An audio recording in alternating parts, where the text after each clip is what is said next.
There's so many great stories out there, each with their own twists, turns and ideologies. See, when we study art, there's a difference between looking at the image and observing it. Why did the creator do this? What was the motif? Why was this particular composition chosen? Every narrative follows the same principles in order to engage the audience and bring them into what the creator is trying to say. And as time changes, so will art and its influences. So in this video, I'm going to be talking about a filmmaker I'm particularly fond of, and yet is the subject of varying debate and loads of different opinions. Someone whose work has drastically changed the way anime is presented to us in order to approach current world issues. This artist is Makoto Shinkai. Now, whether you're like an avid anime watcher or just like a casual fan, you've probably heard of Shinkai's name with his big hit, Your Name, which did fairly well in the box office. But what I really want to do is just delve into Makoto's inspirations and stylistic intentions in order to solve the question, why is he so remarkable in the modern industry? Let's just start with the foundation. What do you see? Shinkai derived a lot of traditional and visual techniques from a certain Hayao Miyazaki, who I totally haven't made a video on, and you shouldn't check it out. By incorporating the simplistic character designs that Miyazaki is so well known for, Makoto is able to communicate exaggerated emotions, both physical and psychological, and the essence of expressive animation is embellishment.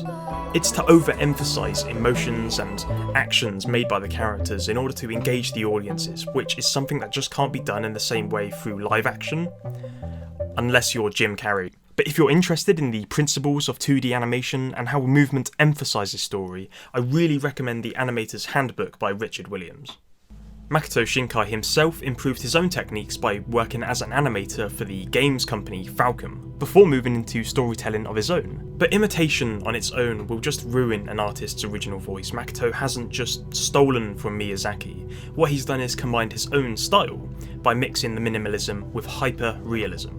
Now, these two words might not complement each other at first, but if we look at Makoto's first film, She and Her Cat, their standing points, you can see our characters are simplistic, and yet the worlds they live in are detailed and symbiotic of our own world. And fun fact, a manga adaptation was made from She and Her Cat by Tsubayashi Yamaguchi, who's the author of Blue Period, which is another video I've made on someone else, and it's just weird how this stuff comes together. But regarding the duality of realism and minimalism, these two assets combined create depth, a separation of entities, but not in the way that takes them out of their own universe, just enough to direct our eyes. And speaking of direction, Shinkai loves linear and sinuous lines. He'll do this by drawing power lines, train tracks, sharp, detailed indicators, in order to draw our attention to the more rounded characters. And this technique is called composition, which is a principle used in any high-level art medium, from painting to photography to cinematography, whatever, anything. By studying the world and learning the theory of eye placement or camera placement, Makoto is able to outline very specific emotions or events. For example, let's look at one of the pictures taken by one of my favourite photographers, Fan Ho. Now, Fan Ho has a massive range of amazing work, but this reminded me of Makoto because he's utilising the train tracks to frame our subject. And here's a shot of Makoto's 5 cm per second, which takes a different angle, but again utilises the world to guide our eyes. And it works to support the story too, because this particular film is about the principle of moving on. And so it's no mistake that this used, it's no mistake to show the audience that these two characters are on their own line. They started at the same station, but they're now going separate ways. An interesting theme I've seen Shinkai use in a lot of his work is separation. I mean, dating back to his earlier works, such as his first feature, The Place Promised in Our Early Days, which Makoto produced, directed, edited, look, this guy is starting to sound like someone. You are, what, 36, 37 years old? Whatever it is. Whatever it is, it doesn't matter. See, all of Shinkai's characters are written in such a way in which they are connected, and yet there's always something which keeps them apart. Whether it be distance, species, love, age range. Now for real, The Garden of Words is the first Shinkai film I watched, and it's actually incredible. It's such an interesting take on sort of romance and the idea of loneliness. And of course the visuals were and are still beyond incredible. It's such a cinematic and yet very introspective short film.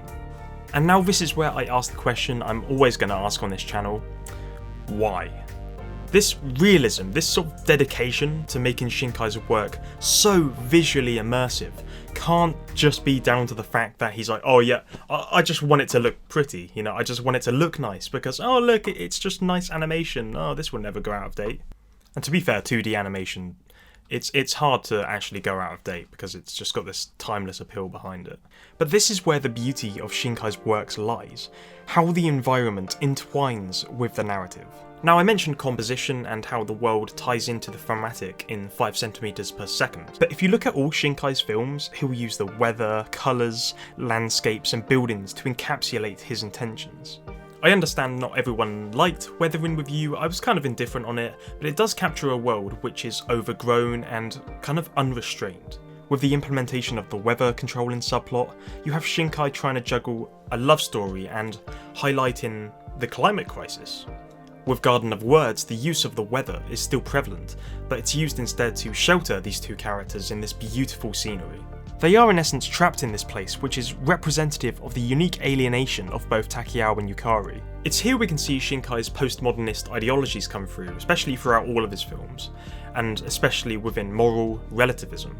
With Your Name, Shinkai goes all in with the fantastical, and utilises light and colour to fully immerse us in this sentimental story.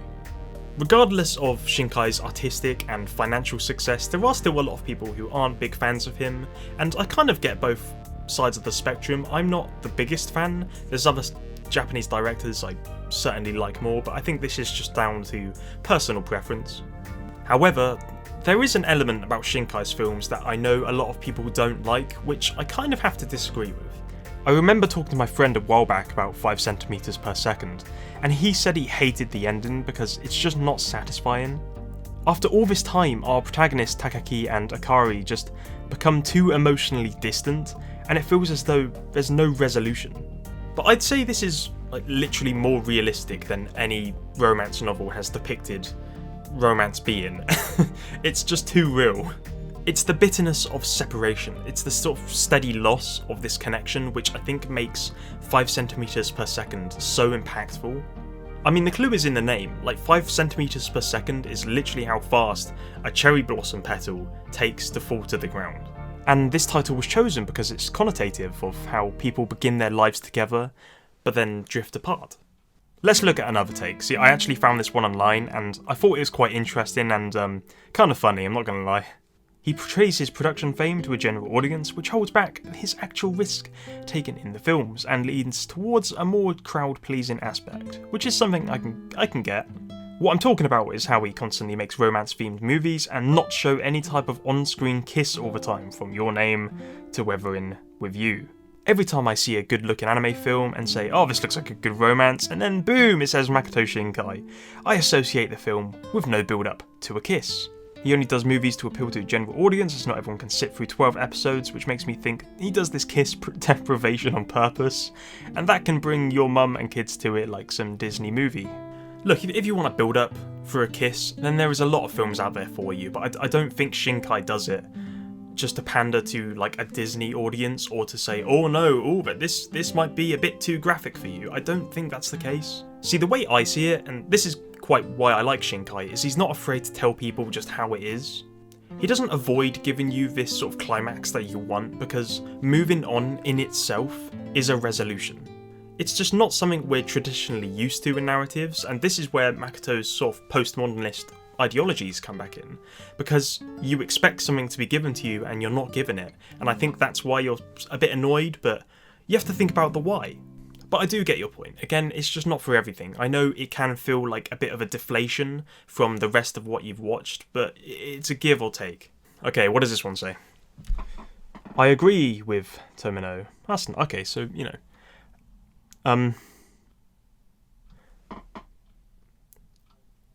know most of these characters are kids, right? My god. My god. Okay. Oh god, that's not... Oh god. Well, ultimately Makoto Shinkai may not be everyone's cup of tea, and that's okay. I mean, he pioneered the new age of anime feature films and is soon to release his next film, Suzume. And by the synopsis, it seems to be very closely tied with his other films, so I guess we'll have to wait for more information on that. Personally, I'd like to see Makoto try something a bit more new, a bit more experimental, but it's not like he should take it away from his personality or what he really enjoys doing, because it's clear to see from all of his films that this sort of separation idea, this sort of concept of losing something, it's really prevalent, and I don't think he should necessarily get rid of that. Would it be interesting to see him tackle a completely different thematic? Like, absolutely it would. But, you know, if he wants to stick to his roots, that's fine too. I think he just needs to continue to dabble in different methods and try in different artistic means in order to tell his own approaches. And because ultimately experimentation and just constantly trying to beat what you've already done, that's how any artist grows. Nevertheless, I do recommend you check out any of Shinkai's works. They are really good, honestly, and I'd honestly recommend you watch Garden of Words first. That's how I kind of got introduced to it, and honestly I think it's a really good starting point, and it's quite a short film. A massive thanks for watching this video. Again, we surpassed 100 subscribers, this channel is doing really well, and I'm just really glad to see you guys are enjoying it, and I'm going to keep going. So let's just keep pushing and seeing how far we can go. But honestly, thank you so much guys for watching this video, and take care.